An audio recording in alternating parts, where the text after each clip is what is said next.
नमस्कार दोस्तों, defence detective के एक और एपिसोड में आप सभी का स्वागत है। और स्क्रीन पर आप देख रहे हैं कि हमेशा की तरह मुस्कुराती हंसती आरजू काजमी जी आ गई हैं मेरे शो पर।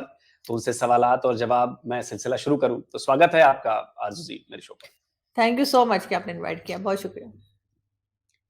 तो आरजू जी, अब खबर तो आपको पता ही होगी कि भाई पाकिस्तान की तरफ से ये आरोप लगाया गया है कि India cancels Pakistan invite to SCO event. तो एक इवेंट होना था यहाँ पे और उसमें कहा गया कि जी पाकिस्तान की तरफ से कि इंडिया ने जी कैंसिल कर दिया, आने ही नहीं दिया। लेकिन इससे पहले हमने देखा है कि भाई चीफ जस्टिस को आना था एससीओ समिट में, वो नहीं आए। बिलावल साहब को भी आना था, उनका अभी तक कोई आता पता नहीं है, कोई जवाब नहीं आया। तो क्या इसको आप किस तरह देख रही हैं कि भाई वाकई इंडिया ने कैंसिल किया है या फिर ये कोई उसी में नया मोड़ आ गया है? नहीं, जहां तक न्यूज की बात है तो लग तो यही रहा है कि इंडिया ने कैंसिल किया है, लेकिन मेरे ख्याल से करना नहीं चाहिए था। इनको पूरा मौका देते पाकिस्तान को कि वो आ रहे हैं या नहीं आ रहे उसमें हिस्सा लेने के लिए एससीओ मीटिंग में। उसके बाद ही बात पता लगती, इसलिए कि आप लोगों की तरफ से अगर कैंसिल हुआ है तो यहाँ पे तो इन्हें बहाना मिल जाएगा। ये कहेंगे कि जी हमने तो कुछ नहीं किया और हम तो जाने वाले थे, हम तो टर्म्स भी बेहतर करने वाले थे और इसी किस्म की बातें होंगी। लेकिन अब जो है वो काफी हद तक ब्लेम जो है वो इंडिया के सर भी लगाया जा सकता है कि जी हम तो जा रहे थे, बात करने जा रहे थे या उस समिट में जा रहे थे, लेकिन कैंसिल कर दिया गया। तो मेरे ख्याल ऐसा नहीं होना चाहिए था। वैसे थोड़ा सा मतलब इंडिया की साइड पे उनको हौसला रखना चाहिए था कि एक बार आने दें। अगर किसी किस्म की कोई प्रॉब्लम है कि कोई बात ऐसी है जो ठीक नहीं लग रही, तो वो वहां पहुंचने के बाद भी की जा सकती थी। देखिए, अब जो इंडिया की तरफ से जो कहा गया है इस बारे में, हम्म। इंडिया की तरफ से कहा गया है, हालांकि ये आपके जो वेबसाइट्स हैं, मीडिया वेबसाइट्स हैं, उन्होंने भी ये कवर तो किया लेकिन बहुत हल्के फुल्के शब्दों में कि जी इंडिया ने ऑब्जेक्शन जताया जो मैप का इस्तेमाल आपके प्रेजेंटेशन में किया जाना था, उस हम्म। मैप में कश्मीर को पाकिस्तान का हिस्सा दिखाया गया। तो इंडिया ने इस पर आपत्ति जताई और इंडिया ने कहा कि जी आप इसको ठीक करिए, जबकि पाकिस्तान का कहना है कि नहीं, यही मैप सही है। तो अब मेरा सवाल ये है कि इसके पहले भी मीटिंग्स हुई हैं दोनों देशों के बीच में। तो इसके पहले तो कभी इस तरह की चीज़ देखने को नहीं आई कि मैप को इश्यू बनाकर किया गया। तो क्या पाकिस्तान ने, चूँकि उसकी बड़ी बदनामी हो रही थी कि आप एससीओ की मीटिंग में शामिल नहीं हो रहे हैं, तो पाकिस्तान ने एक ऐसा मैप का इस्तेमाल किया जिस पर सबको पता था कि इंडिया ऑब्जेक्शन करेगा और हमारे पास बहाना मिल जाएगा कि देखिए इंडिया ने ऑब्जेक्शन किया है, हम तो जाना चाह रहे थे। देखिए Alok ji, if I am not wrong, कुछ टाइम पहले भी इस तरह का एक मैप जो है वो पाकिस्तान की तरफ से बनाया गया था और कश्मीर को पाकिस्तान का हिस्सा दिखाया गया था। उसके ऊपर कई डिबेट्स भी हुई थी आपके टीवी चैनल्स के ऊपर। और इस किस्म की बात या इस किस्म की हरकत या कह लें कि शैतानी हरकत जो है वो होती रहती है हमारी साइड से। और हो सकता है कि ये भी एक कोशिश हो, क्योंकि पाकिस्तान अभी अपने ही इश्यूज में फंसा हुआ है और अभी इस सिचुएशन में नहीं है कि हम इंडिया के साथ मजीद कोई बात करें या मजीद किसी किस्म का कोई इशू खड़ा करें। तो हो सकता है कि खुद अवॉइड करना चाह रहे हो जाना, तो उन्होंने कहा ठीक है ऐसे कर लेते हैं कि मैप इस किस्म का बना लेते हैं। वरना अगर इंडिया ने ऑब्जेक्शन किया था तो वो इंडिया ये भी कह सकता था कि आप मैप सिरे से मत दिखाइए, उसको चेंज भी ना करवाएं। चेंज तो जाहिर है ये नहीं करेंगे, ये कहेंगे नहीं जी हमने बनाया है, और अगर चेंज करते हैं तो इनका सर झुक जाएगा कि जी हमने इंडिया की बात मान ली। इंडिया ये कर सकता था कि इस किस्म की कुछ भी मैप जो है वो आप अपनी बातचीत के दौरान नहीं दिखा सकते। वो शायद मामला थोड़ा सा संभल जाता। लेकिन कहा गया नहीं कि तो उसको चेंज करें, जी। तो चेंज तो ये लोग ऑब्वियसली नहीं करेंगे, क्योंकि इंडिया की कहीं भी बात को अगर यहाँ फॉलो किया गया तो फिर तो इनके लिए ठीक नहीं है। ये तो फिर इस चीज को मान जाएंगे कि पाकिस्तान जो बार बार कहता है कि कश्मीर हमारा हिस्सा है, तो उस बात से फिर इनको पीछे हटना पड़ेगा। लेकिन मुझे याद आता है कि 1955 में पाकिस्तान की सरकार ने एक डाक टिकट जारी किया था, पोस्टल स्टैम्प था वो। और वो स्टैम्प पर पाकिस्तान का नक्शा था और उस नक्शे में कश्मीर शामिल नहीं था। तो जो आप ये नक्शे वाली बात कह रही हैं ना कि जब हमने 370 हटाया उसके बाद ये नक्शा जारी किया गया था पाकिस्तान का, जिसमें जूनागढ़ और बाकी चीज़ों को भी अपना बनाया गया था। लेकिन आपको कहीं नहीं लगता कि इस तरह की चीज़ें, तो नक्शे को लेकर विवाद जो है वो हमारे और चीन के बीच में भी है। भाई चीन कहता है कि जी अरुणाचल हमारा है, हम कहते हैं हम्म। कि जी अरुणाचल हमारा है, फिर वो इस तरह की विवाद है, नक्शे का विवाद हमारे पास भी है। लेकिन प्रेज़ेंटेशन में जो नक्शे जाते हैं, वो वैसे जाते हैं जो म्यूचुअल अंडरस्टैंडिंग वाले हों, कि ऐसा ना हो कि कोई विवाद हो। तो चाइना भी हमारी मीटिंग में आया, हम भी चाइना की मीटिंग में जाते हैं। लेकिन ये चीज़ पाकिस्तान क्यों नहीं समझ पाया कि ऐसा नहीं करना चाहिए था। ये भी तो हो सकता है कि ये चाह रहे हों कि इंडिया वही करे जो इंडिया ने किया, कि निकाल दिया उनको, या फिर ये कि इनविटेशन वापस ले लिया या उसको रिजेक्ट कर दिया। क्योंकि एक होता है ना कि भाई अगर हम खुद नहीं गए तो भी यहाँ पर लोग, क्योंकि बहुत से लोग ऐसे हैं जो अब प्राइम मिनिस्टर नरेंद्र मोदी की तारीफें भी करते हैं। बहुत से लोग हैं जो इंडिया की प्रोग्रेस से भी इम्प्रेस हैं और कहते हैं कि उस तरह से होना चाहिए। तो अगर ये खुल्लम खुल्ला उस चीज को मना करेंगे और कहेंगे कि हम इसमें नहीं शरीक होना चाहते, तो हो सकता है कि इनको ये ख्याल हो कि एक गलत इंप्रेशन पड़ेगा। उसके बजाय क्यों ना कोई ऐसी हरकत की जाए जिससे इंडिया हमें खुद ही मना कर दे, और फिर ये होगा कि सारा ब्लेम इंडिया के ऊपर चला जाएगा। हम तो जाने वाले थे लेकिन उन्होंने ऐसा कर दिया। और एक हिस्सा एस्टैब्लिशमेंट का हो चाहे पॉलिटिशियंस हो, बहरहाल पाकिस्तान में एक बड़ा ग्रुप ऐसा जरूर है जो नहीं चाहता कि भारत और पाकिस्तान की आपस में बातचीत हो और टेंशन्स जो हैं वो कम हो। क्योंकि उनकी दुकानें उसी चीज के ऊपर चलती है ना, वो बेचारे कहाँ से खाएं कमाएंगे अगर ये सब चीजें बंद हो गई या कम हो गई। तो उनके लिए तो यही अच्छा है कि एक टेंशन बनी रहे, ताकि वो डिफेंस बजट के नाम पे भी पैसे लेते रहें और इसी किस्म के हथियार वगैरह भी खरीदने के नाम पे भी उनको मिलता रहे। तो इस किस्म के लोग पाकिस्तान में मौजूद हैं और अनफॉर्चुनेटली वो काफी पावरफुल हैं। उनके पास ताकत है और वो पॉलिसीज बनाते भी हैं, पॉलिसीज चेंज भी करते हैं। और इसी तरीके से हम देखते हैं कि चाहे हमारे फॉरेन मिनिस्टर हों या प्राइम मिनिस्टर हों, जब कभी वो भारत की बात करते हैं तो आपके ख्याल से क्या वो खुद ये बात कर रहे होते हैं? किसी भी जगह किसी भी कंट्री में जाके जब बिलावल भुट्टो जरदारी कोई बात करते हैं तो मुझे तो नहीं लगता कि वो खुद बोल रहे हैं। कुछ ना कुछ लिखा हुआ दिया गया होता है और वो उसी को एक तरह से पढ़ के बता रहे होते हैं कि जी ये हो गया वो हो गया। वरना अलग से अगर आप कभी हो नहीं पाता, लेकिन अगर कहीं इनकी अलग से कोई वीडियो हो जिसमें ये बातचीत कर रहे हो, तो ये मेरा मुझे यकीन है कि यही कहेंगे कि टेंशन नहीं होनी चाहिए। लेकिन जाहिर है जो लोग इनको लाते हैं, जो इन्हें फॉरेन मिनिस्टर या प्राइम मिनिस्टर बनाते हैं, इनको वही करना होता है जो उन्होंने कहा हो। अच्छा, बड़ी एक इंटरेस्टिंग चीज़ मैंने इसमें ढूँढी है, मैं आपको पढ़ के सुनाता हूँ। शायद आप समझेंगे मेरी बात को, मैं क्या कहना चाहता हूँ। ये जो सेमिनार होना था, उस सेमिनार का टाइटल था SCO armed forces contribution in military medicine, health care and pandemics. तो कहीं ऐसा तो नहीं है कि जो सेना आपकी फ़ौज है, उसने कहा कि यार, इसमें बात होगी मिलिट्री मेडिसिन की जो कंट्रीब्यूशन क्या है, इसमें बात होगी हेल्थ केयर की, इसमें बात होगी पैंडेमिक्स की, लेकिन इसमें तो पॉलिटिक्स की तो बात ही नहीं है, कि हमने पॉलिटिक्स के लिए क्या किया है। तो कोई ऐसा तो नहीं कि इस वजह से मना कर दिया? कुछ कुछ भी पॉसिबल है, क्योंकि पाकिस्तान एक ऐसी कंट्री है जहां आप कुछ भी एक्सपेक्ट कर सकते हैं कि कोई भी बात की जा सकती है। जहां पे आप देखते हैं कि हम कहते हैं कि जी भारत से क्रिकेट टीम क्यों नहीं आ रही, और भारतीय क्रिकेट टीम जो है वो पाकिस्तान में आके क्यों नहीं खेल रही। यहाँ तो कोई सिक्योरिटी का मसला नहीं है, लेकिन उसी कंट्री का जो फॉर्मर प्राइम मिनिस्टर है इमरान खान, वो रोज ये कहते हैं कि जी मुझे मार देंगे, और कभी कहते हैं कि पंजाब पुलिस मार देगी, कभी कहते हैं कि केपीके पुलिस, कभी किसी का नाम लेते हैं और कभी किसी का। जहां पर एक फॉर्मर प्राइम मिनिस्टर अपने आप को महफूज ना समझ रहा हो, वहां पे हम एक दूसरी जगह के लोगों को बुला के, कंट्री के लोगों को बुला के कहते हैं कि जी आप क्रिकेट खेलिए, मतलब खेल कूद कीजिए, कोई टेंशन नहीं है। और अभी आपने देखा होगा कि इमरान खान जब कोर्ट में गए हैं तो किस तरह से उनको कवर हाँ, दिया गया मैं है। वो कहने ही वाला था कि वो तस्वीरें जो देखी मैंने, वो आज तक मैंने नहीं देखी थी ऐसी तस्वीरें कि किसी वो पीएम वीडियो, को ऐसे जी जाना पड़ रहा है। हाँ, लेकिन खैर उसमें उस पीएम की अपनी भी एक तरह की बुजदिली मैं कहूंगी कि है। बहुत से प्राइम मिनिस्टर हमारे कोर्ट में गए हैं, ऐसा इमरान खान पहले नहीं है और ना ही आखिरी है। आगे भी जो आएंगे वो भी ये सोच समझ कर आएंगे उनके साथ क्या होगा। तो इससे पहले नवाज शरीफ भी गए हैं, बेनजीर भुट्टो भी गई हैं, आसिफ अली जरदारी भी गए हैं, लेकिन जो डर और खौफ इमरान खान बताते हैं वो देख के तो वाकई में ऐसा लगता है कि पाकिस्तान में जो है, ये भारत तो क्या किसी की भी क्रिकेट टीम को नहीं आना चाहिए। क्योंकि जो हालत उनकी हुई भी थी, और हम लोग तो हंस रहे थे कि हो क्या रहा है ये, इधर से भी कवर उधर से भी कवर। और वैसे भी इमरान खान हो या कोई लोग जो थोड़ा बहुत भी पाकिस्तानी पॉलिटिक्स और एस्टेब्लिशमेंट को जानते हैं, उनको पता है कि अगर इन्हें वाकई में किसी को मारना हो तो आप उसको नहीं बचा सकते, जो सही बात मर्जी कर लें। है।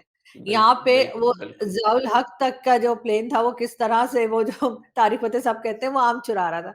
तो वो हुँ, उस वक़्त हुँ। वो उसको जब कर सकते, तो बाकी बाकी कौन रह गया? तो ज़ाहिर है कि ये चीज़ें नहीं होती। मगर इंडिया के साथ जो है वो पाकिस्तानी एस्टैब्लिशमेंट को हमेशा से एक हिस्से को प्रॉब्लम रही है, और मेरे ख्याल है ये उसी का रिजल्ट है जो हम अभी देख रहे हैं। चलिए, मान लीजिए कि इंडिया से प्रॉब्लम है, बाकी चीज़ों से प्रॉब्लम है, लेकिन जो ये एससीओ की मीटिंग है, ये कुछ देशों का संघ है। इसमें बड़े-बड़े देश हैं, इसमें चर्चाएँ होती हैं आपके फ्यूचर की, आपके बिज़नेस की, आपके इंफ्रा की, आपकी मतलब आपका उसमें पोटेंशियल दिखता है। तो इसमें क्या ऐज़ ए पाकिस्तानी आपको ये नहीं लग रहा कि भारत से दुश्मनी को एक तरफ रखना चाहिए था, क्योंकि इसमें बात होती पाकिस्तान की, पाकिस्तान के डेवलपमेंट की, नए आइडियाज़ आते, चाइना भी इसमें है जो जिसे आप इतना अच्छा दोस्त मानते हैं। तो ये पाकिस्तान के लिए वहाँ पे लोगों ने भी सोचा कि भाई ये पाकिस्तान के लिए नुकसानदेह है नहीं जाना इस तरह की मीटिंग्स में। इससे हिंदुस्तान का कुछ नहीं होना जाना। बिल्कुल सोचा होगा और यकीनन लोग सोचते होंगे, लेकिन उसमें वो लोग शामिल नहीं होंगे जो इसके पॉलिसी मेकर्स हैं या जो इस तरह के डिसीजंस लेते हैं। एक आम आदमी, एक जर्नलिस्ट या एक एक्टिविस्ट या कोई एनालिस्ट कोई भी हो, वो ये बात ज़रूर सोचेगा कि भारत के साथ हमें टर्म्स बेहतर करने चाहिए और जहाँ भी मौका मिले इस तरह का साथ में बैठने का, वहाँ जाके बैठना चाहिए। लेकिन जिन लोगों के हाथ में पावर है, जो ये डिसाइड करते हैं कि यहाँ कौन जाएगा और कौन नहीं जाएगा, उनको कोई फ़र्क नहीं पड़ता। इसलिए कि उनके पैसे तो मिल रहे हैं, उनको जो फंड्स हैं वो भी आ रहे हैं, चाहे वो किसी भी कंट्री से आ रहे हों या कहीं से आईएमएफ हो या कुछ भी हो, वो उनका काम चल रहा है। और अगर वो इस तरह की चीज़ों में पार्टिसिपेट करने देंगे, तो उनकी वो सारी जो फैसिलिटीज़ हैं या जो वो सारे मज़े जो हैं उनके, वो बंद हो जाएँगे या कम हो जाएँगे। अगर आप किसी आम जर्नलिस्ट से पूछेंगे या आम सिटीज़न से पूछेंगे पाकिस्तान की, तो वो तो यही कहेगा कि बिल्कुल जाना चाहिए था, वहाँ पे बैठना चाहिए था, बात करनी चाहिए थी, पाकिस्तान की बात करनी चाहिए थी, यहाँ पे क्या प्रॉब्लम्स हैं, हो सकता है बहुत सी चीज़ें ऐसी निकल आती जिससे हम उसमें से निकल पाते हैं उन प्रॉब्लम्स में से। लेकिन जो लोग उनको मैं फिर कहूँगी जो लोग ये डिसाइड करते हैं कि ये जाएँगे या नहीं जाएँगे, उनको तो कोई प्रॉब्लम है ही नहीं ना, उनको तो किसी किस्म का कोई प्रॉब्लम नहीं है। इसलिए उन्होंने ये डिसीज़न लिया होगा और इस किस्म का मैप बनवाया होगा, ताकि आगे से आपको रिएक्शन तो पता ही होता है कि दूसरे का क्या रिएक्शन आएगा। इतना तो हम एक-दूसरे को समझते ही हैं। मतलब हम अगर शोज़ करते हैं, तो हमें तो शोज़ तक में पता होता है कि अगर हमने ये बोला तो हमारा साथ जो गेस्ट है इंडिया से, वो हमें क्या जवाब देगा? हमें तो ये भी पता मतलब बहुत अंदाज़ा होता है। तो ऑब्वियसली इन्हें पता होगा अगर हम ये करेंगे तो बस उसके बाद काम हो जाएगा हमारा, हमारे जो हम चाहते हैं वही रिएक्शन आएगा और वही आया भी। एक सवाल और मेरे मन में उठ रहा है कि जो पॉलिसी मेकर्स हैं जिनकी आपने बात की, एस्टेब्लिशमेंट है, फौज है, बाकी लोग हैं, क्या उनको ये बात भी अभी तक समझ में नहीं आया कि पाकिस्तान रहेगा तभी वो हैं, पाकिस्तान नहीं रहेगा तो वो नहीं होंगे? देखिए, पाकिस्तान तो रहेगा, ये उनको पता है। ये तो रहेगा इन द जिस भी सेंस कि बेहतर सेंस में कि बेहतर जितना बेहतर पाकिस्तान रहेगा उतना फ़ायदा उनका होगा। नहीं पाकिस्तान अगर बेहतर हो गया, अगर हर इंसान के पास खाने को रोटी हो गई और लोग प्रॉब्लम से निकल आए ना, तो लोगों का दिमाग चलने लगेगा। और फिर वो समझने लगेंगे, वो बोलने लगेंगे, वो इनको आइडियाज़ देने लगेंगे जो इनको नहीं चाहिए। इनको तो वही फिर वो सवाल भी पाकिस्तान पूछेंगे। चाहिए, वो सवाल पूछेंगे और वो इनको पकड़ेंगे भी, वो इनकी फैटी भी लगाएँगे। तो लेकिन इनको चाहिए वो लोग जिनके पास रोटी कम हो, जो इसी प्रॉब्लम में रहें कि मैं अपने बच्चों को सुबह खिला दिया, शाम को कैसे खिलाऊँ? यहाँ पे अगर इस तरह के ही लोगों की तादाद ज़्यादा होगी, तो वो इनके पीछे-पीछे चलेंगे, इनकी जो पॉलिटिकल रैलीज़ होती हैं, जो ऑफ़ कोर्स एस्टेब्लिशमेंट और एजेंसीज़ की मदद से करवाई जाती हैं, वहाँ पर उनको नान मिलेंगे, वहाँ पे उनको बिरयानी मिलेगी, तो वो उसके पीछे-पीछे ही चलते रहेंगे, उनकी ज़िंदगी सिर्फ़ सुबह के खाने से लेके और शाम के डिनर तक ही रह जाएगी। उसके आगे वो कुछ नहीं सोचेंगे। लेकिन अगर लोग पढ़ लिख गए, लोगों के पास खाना आ गया, लोगों के पास कोई टेंशन इतनी ज़्यादा रही नहीं, कम हो गई प्रॉब्लम्स, तो लोग इनको अभी भी समझ रहे हैं लेकिन फिर लोग इनसे सवाल पूछेंगे। फिर लोग इनसे कहेंगे आप हट जाइए अपनी सीट से, आप हमें हमारे हाल पे छोड़ दीजिए, मुल्क को हम खुद चलाएँगे। इस तरह के लोग इनको नहीं चाहिए। तो ये इनके लिए बहुत इनके फ़ायदे में है, जितना ज़्यादा पाकिस्तान की आम पब्लिक परेशान रहे, उसी में ये खुश रहेंगे। तो ये अपने दोस्त चाइना से क्यों नहीं सीख लेते कुछ? चाइना से भी हमारी लड़ाई है, चाइना से भी हमारे विवाद हैं, चाइना से भी बॉर्डर इश्यूज़ हैं हमारे पास। लेकिन चाइना के साथ हम ट्रेड भी कर रहे हैं, चाइना के साथ हम मीटिंग्स भी कर रहे हैं, चाइना भी हमारी मीटिंग्स में शामिल हो रहा है, चाइना के विदेश मंत्री अभी आए थे, अभी बाकी लोग भी आ रहे हैं, हर तरफ जो है बातचीत जारी है, हर स्टेज पे जारी है। हमारे विवाद भी हैं, दोनों तरफ की मीडिया एक-दूसरे के खिलाफ भी बोलती है, लेकिन इसके बावजूद बातचीत जो है, वो हमारी चल रही है। तो इससे पाकिस्तान सीखता क्यों नहीं है? चीन से भी सीख ले कुछ। यानी हम चीन से सीख लें कि हम भारत के साथ टर्म्स बेहतर कर लें, ये आप कह रहे हैं? जी। नहीं, तो मैं आपसे वही कह रही हूँ, अगर हम भारत से टर्म्स बेहतर कर लेंगे, तो फिर ये जो डिफेंस बजट के नाम पे हमें फंड मिलते हैं, अभी बड़ा किसी ने ज़बरदस्त किस्म की एक ट्वीट लगाई थी और उसमें बजट लिखा हुआ था, मतलब बजट कितना बजट किसमें है, तो एजुकेशन का जो था वो समझे जैसे 2 अरब या इस तरह से लिखा था। फिर इसी तरीके से जो है वो एक 2 और बजट तालीम का जो था उसके ऊपर जो है इन्होंने शायद 2 बिलियन लिखे थे और फिर लोगों की जो ऊपर जो फंड लगता है वो भी इसी तरह से 2 बिलियन या इस किस्म का कुछ था और उसके आगे लिखा था बदमाशी और बदमाशी में उन्होंने जो है वो 13 बिलियन और पता नहीं क्या अब आप समझ गए मैं किस चीज के तो मुझे वो इतने मजे की वो ट्वीट लगी ना और वो जिसने लगाई है वो दोस्त भी है मेरा लेकिन ये कि मैंने वो ट्वीट उठाई और मैंने कहा मैं इसको भेजा फ्राई में लगाऊंगी तो वो आप समझिए कि ये जिस तरीके से चल रहे हैं हर चीज के ऊपर जो बजट बनता है उसमें सबसे ज्यादा बजट जो है वो बदमाशी में ही हम देते हैं तो जाहिर है कि हमें फिर वो हम बदमाशी कैसे दिखाएंगे अगर हमने इंडिया के साथ जो है वो वही हाल कर लिया या वैसे ही टर्म्स कर लिए जैसे चाइना और इंडिया के हैं क्योंकि आपके यहाँ तो आपके फौजियों को तो आप जानते ही हैं कुछ मिलता मिलाता तो है नहीं ना ही खाना कमाना आता है उनको तो वो बेचारे तो बस कॉर्नर रिटायर होते हैं कॉर्नर का प्लॉट भी नहीं मिलता। कॉर्नर का प्लॉट भी नहीं मिलता तो वो तो मुझे बहुत बार मैंने कहा है कि आप लोगों को काम ही करना नहीं आता तो फिर ऑब्वियसली जिन लोगों का 75 इयर्स से होल्ड है पाकिस्तान के ऊपर इतनी आसानी से तो वो नहीं छोड़ेंगे हाँ हो सकता है कुछ सालों के बाद कोई ऐसी बात हो जाए जो हमारे अब इस वक्त जहन में नहीं आ रही और कोई बहुत बड़ा चेंज आ जाए लेकिन बहुत मुश्किल लग रहा है फिलहाल तो ऐसा होता हुआ दिखाई नहीं दे रहा अच्छा, क्या अगर इमरान खान अभी पीएम होते मान लीजिए, तो क्या वो एससीओ की मीटिंग में आने के लिए अपने बंदों को हामी भरते? आपको नहीं क्या लगता है?